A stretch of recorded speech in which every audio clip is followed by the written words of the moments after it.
Hello and welcome you all for the next lecture of auditing. Today we will discuss about evaluation of internal audit by the statutory auditor. So, statutory auditor will use the internal audit report for verifying the various transactions and to get the idea about the company's working performance. Okay, so first one, to evaluate the organizational status of an internal auditor. Now, the audit report will be used because because it will give the insight about the organization status of internal audit report, which may help the statutory auditor in determining organization status of internal audit and effectiveness of internal audit. बरोबर आहे.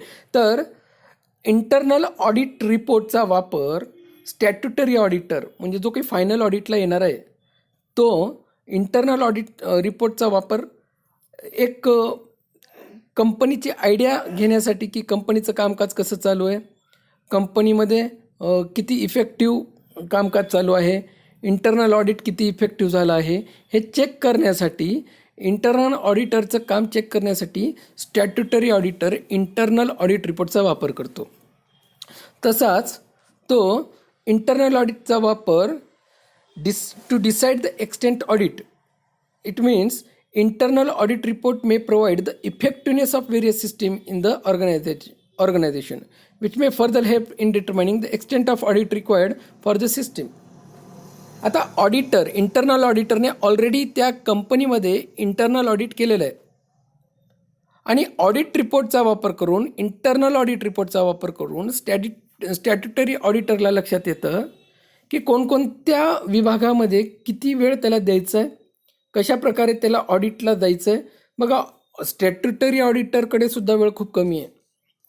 त्याला सर्व काही detailed checking करणं शक्य नाही आहे. त्यामुळे इंटरनल ऑडिट रिपोर्टचा वापर करून ते एक आयडिया लावू शकतो की कोणकोणती कामं आहेत, कोणकोणते विभाग आहेत जिथं इंटरनल ऑडिटरने त्याच्या रिपोर्टमध्ये पॉझिटिव्ह किंवा निगेटिव्ह पॉईंट मानलेले आहेत आणि त्यानुसार त्याला एक स्टॅट्युटरी ऑडिटरला एक आयडिया येते की कुठं किती लक्ष द्यायची गरज आहे आणि कंपनीचा वर्किंग परफॉर्मन्स ॲक्च्युलीमध्ये इंटरनल ऑडिटप्रमाणे कसं आहे.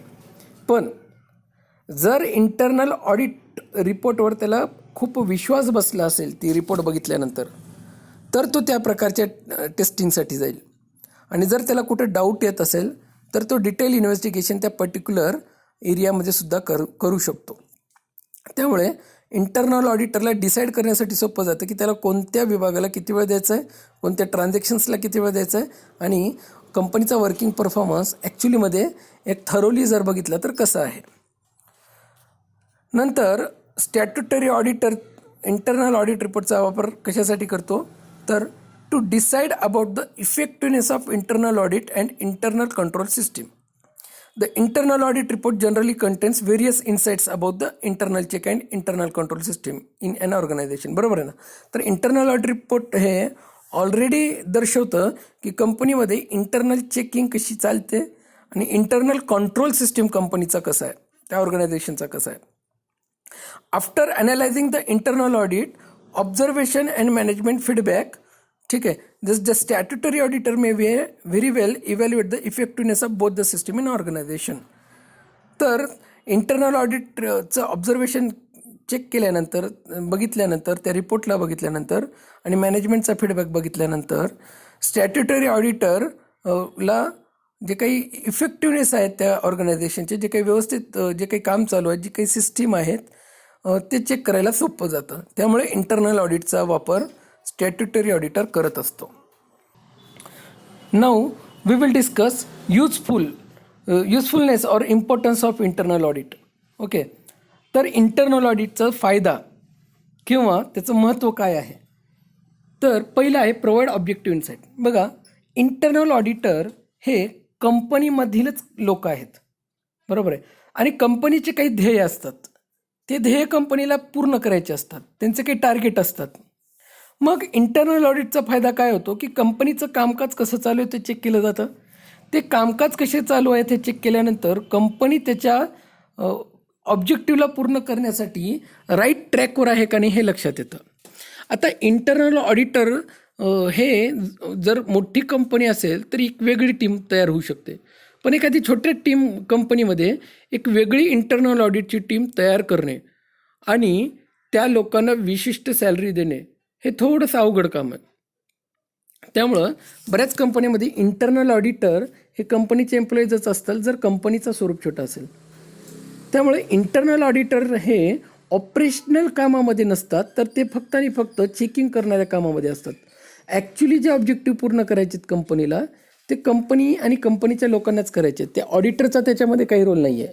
ऑडिटर फक्त लक्ष ठेवतो की कंपनी जे ऑब्जेक्टिव्ह ठरवते त्या दिशेने जातीये का, कुठं चुकत तर नाही आहे ना, आणि कामांचा जो सिस्टीम आहे तो व्यवस्थित आहे का. दुसरा फायदा होतो इंटरनल ऑडिटचा, तो म्हणजे decide the extent of audit. Okay, the internal audit report will provide the current effectiveness of various system in the company which will help the auditor in determining the organization status of efficiency of internal audit. It will also help to find out various loopholes and bottlenecks in the business and will provide the management with way to address these problems. है ना. आता कंपनीमध्ये असणाऱ्या कामांचं स्वरूप खूप मोठं आहे, बरोबर आहे.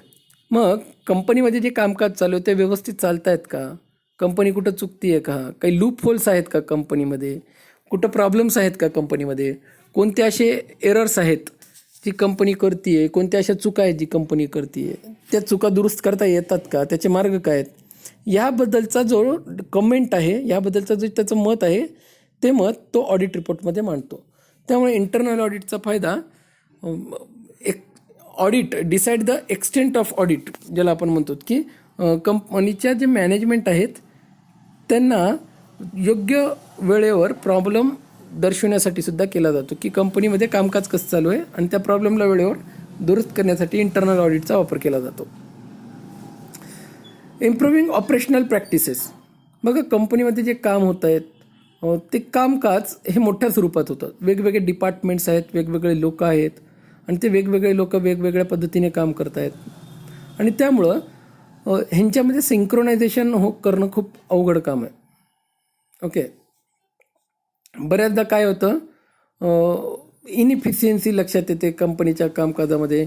फंक्शनल इन्स्पेक्शन करताना जेव्हा आपण बघतो तेव्हा इनइफिशियन्सी लक्षात येते आणि त्याच्यामुळे बऱ्याचदा वेळ जातो, कागदपत्रांचा जो वापर होतो त्याच्यामुळे वेळ जातो आणि कंपनीच्या लोकांमध्ये सिंक्रोनायझेशनच होत नाही.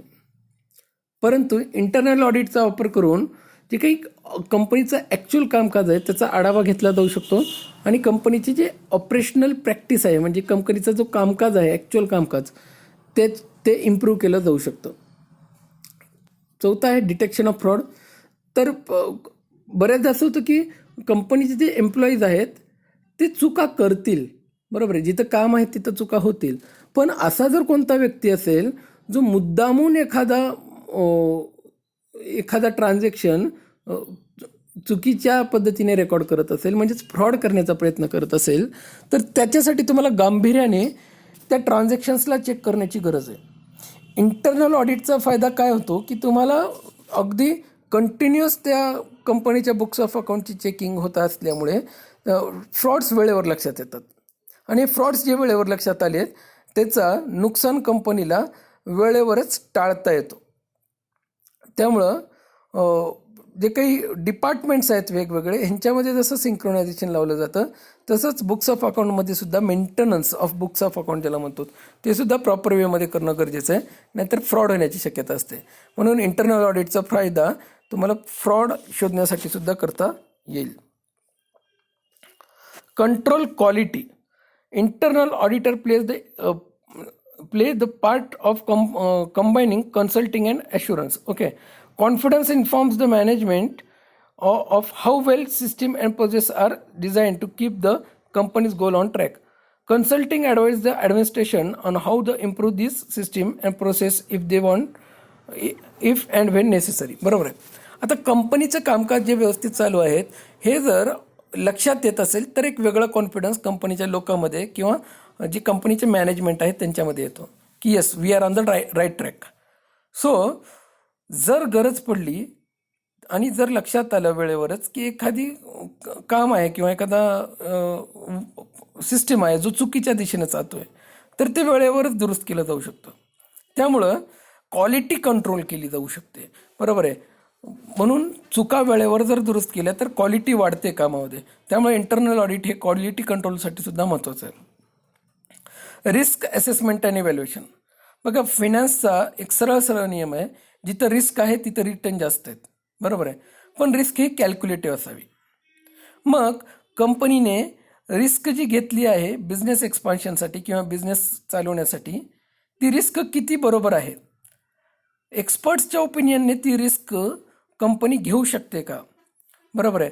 मग रिस्कचं असेसमेंट करणं, इव्हॅल्युएशन करणं, आणि जर कंपनीच्या क्षमतेपेक्षा जर रिस्क जास्त होत असेल तर इंटरनल ऑडिट रिपोर्टमध्ये ऑडिटर एक्सपर्ट असल्यामुळे त्या फील्डचा कंपनीच्या निदर्शनास आणून देऊ शकतो की कंपनी कोणकोणत्या बाबतीत रिस्क जास्त घेते किंवा कमी घेते. म्हणजे कंपनीच्या क्षमता किंवा कंपनीचे विकनेसेस या प्रोसेसमध्ये लक्षात येतात. म्हणून इंटरनल ऑडिट महत्त्वाचं आहे. पुढचा पॉईंट जो आहे तो आहे assessment control. Access controls. Regular internal audit examines the policies and procedure of the business and assess the organisation efficiency and operating effectiveness. बरोबर आहे ना. तर इंटरनल ऑडिट रेग्युलर चेकिंगसाठी केला जातो. रेग्युलर चेकिंगमध्ये जेव्हा इंटरनल ऑडिट केला जातो आहे, तुम्हाला कंपनीचे जे काही इफिशियन्सी आहेत किंवा जे काही कामकाज करण्याची जी पद्धत आहे ती किती इफेक्टिव्ह आहे, किती व्यवस्थित आहे, हे तुम्हाला लक्षात येऊ शकतं. आणि शेवटचं आहे ensure compliance with the laws and regulations. Company चालवणं म्हणजे कंपनीसोबत रूल्स अँड रेग्युलेशन्सला फॉलोअप करून घेणं. Company rules and regulations follow करते का, कंपनी कोणत्या नियमांचं उल्लंघन तर नाही करते ना, नाहीतर उद्या कंपनीवर कारवाई होऊ शकते, कंपनीला पेनल्टी लागू शकते, कंपनीची मार्केटमध्ये गुडविल जाऊ शकते. त्यामुळं कंपनी रूल्स अँड रेग्युलेशन्सला फॉलो करते का नाही हे सुद्धा तुम्हाला इंटरनल ऑडिटमध्ये लक्षात येईल. त्यामुळे इंटरनल ऑडिटचं एक वेगळं महत्त्व आहे. आज आपण इंटरनल ऑडिटचे 8 मुद्दे डिस्कस केले. तर आज आपण इथं थांबूयात. पुढच्या लेक्चरमध्ये आपण इंटरनल ऑडिट आणि एक्सटर्नल ऑडिटमधला जो डिफरन्स आहे तो समजून घेण्याचा प्रयत्न करूयात. आज आपण इथं थांबूयात. Thank you very much.